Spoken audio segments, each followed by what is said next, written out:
My name is Big Lou and I'm the self-proclaimed happy rapper. I want to welcome you to Go Produce, where our focus is to help get independent artists get paid, regardless if they want to remain independent or if they want to get signed to an indie or to a major label. I've already interviewed over 40 music industry professionals and they've shared a wealth of knowledge with me, and now I've got the opportunity to share this with you.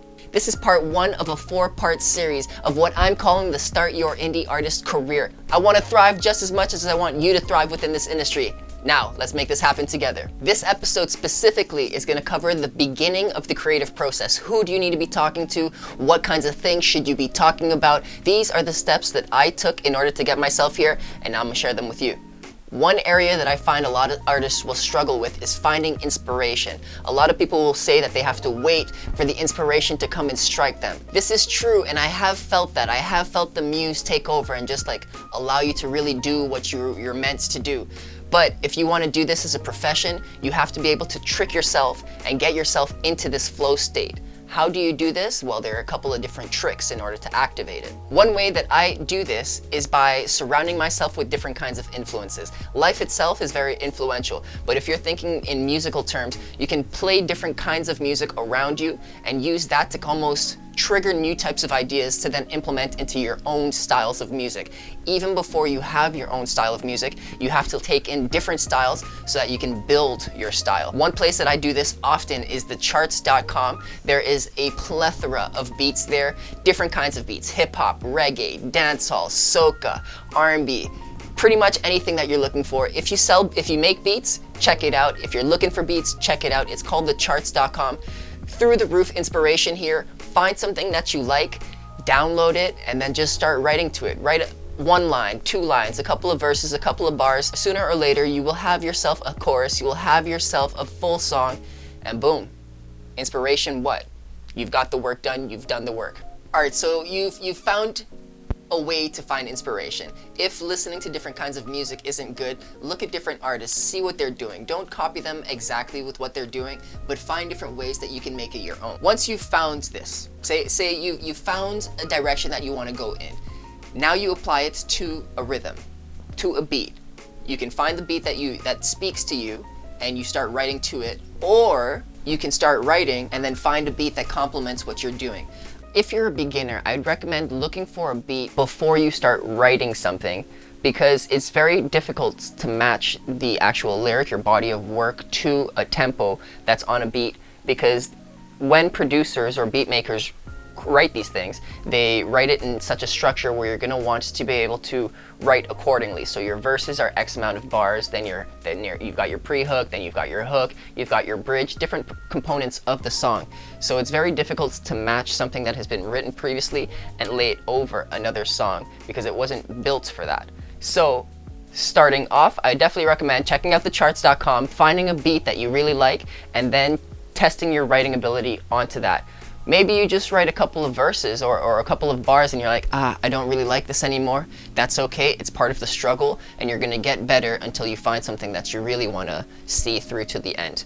Do not get into the habit of not finishing your work, because that affects you subconsciously, and then you're gonna, more often than not finish your pieces of work, even if you actually like it. So if you're writing a poor piece of music, see it through to the end. I'd recommend doing that just because you want to be able to get used to finishing projects all the way through. It's the worst thing, a bunch of unwritten music or unfinished music in your hard drive and not being able to share that with the world. Every single artist I know has done this. They're guilty of it. I'm guilty of it too.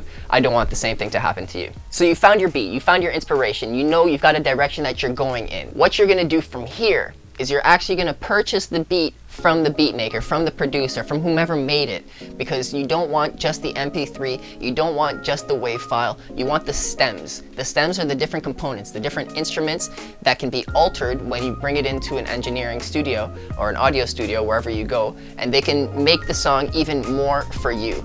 It is very critical in your song development, because without this ability, you are very restricted in terms of how much you can affect the final product. You can only affect your voice, and that is very restricting in terms of the final product. Once you have your stems, you need to find yourself a competent audio engineer. There are a lot of people out here that will do mixing and mastering and recording and the whole shebang, which is fantastic. I love someone that's multi-talented. If you have the budget, I would recommend finding someone that can help you with the production, someone else that can help you with the mastering, someone else that can help you with the mixing itself. Because you get different sets of ears on this, and the different sets of ears bring different sets of wisdom, different kinds of experiences, and this will ultimately make your product a little bit better. Don't get butthurt if someone just gives you poor advice, because they're ultimately, even if they don't want you to get better, you can use this information to get better. It's a matter of perspective. Don't let someone tear you down. Be confident with the work that you're doing. Be proud of the work that you're doing. Now that you're doing the work, you've got a small team around you. Maybe it's one other person. Maybe it's by yourself. You may be yourself. What you're going to want to do here is take time with the recording process. Don't just rush into the booth, record one take, and then think you're done. The pros don't do that. The pros will record the same take, the same bar, the same verse 3 to 6 times, and they will get the best versions of each take, and then they'll mix and match this. This will take a lot of extra time. A lot of beginners don't feel like they have this extra time, but if you don't have money, the only other thing that you can truly invest in is time. Use this to invest in yourself, to invest in your own product, and make the most of what you're sharing with the world, because it's truly a pity to rush this whole process and then not yield what you're trying to yield only because you tried to rush this whole thing. My last tip for recording is make sure to do it when you have the right kind of energy. There have been sessions where I walk in and I'm really not feeling the vibe, and the producer themselves can feel it, and they're like, man, maybe we should just do this another day. And it felt off for me. I was almost a little bit embarrassed to have to admit that, yeah, you're probably right, but it really translates into your final products. Just think of it this way: you're never going to be able to record this again once it's out. In your performances, perhaps you're low energy, and that's okay, but it's not finite anymore. So make sure that you're in the right state of mind, that you're rested, that you've slept well, and that you bring the right energy to the booth.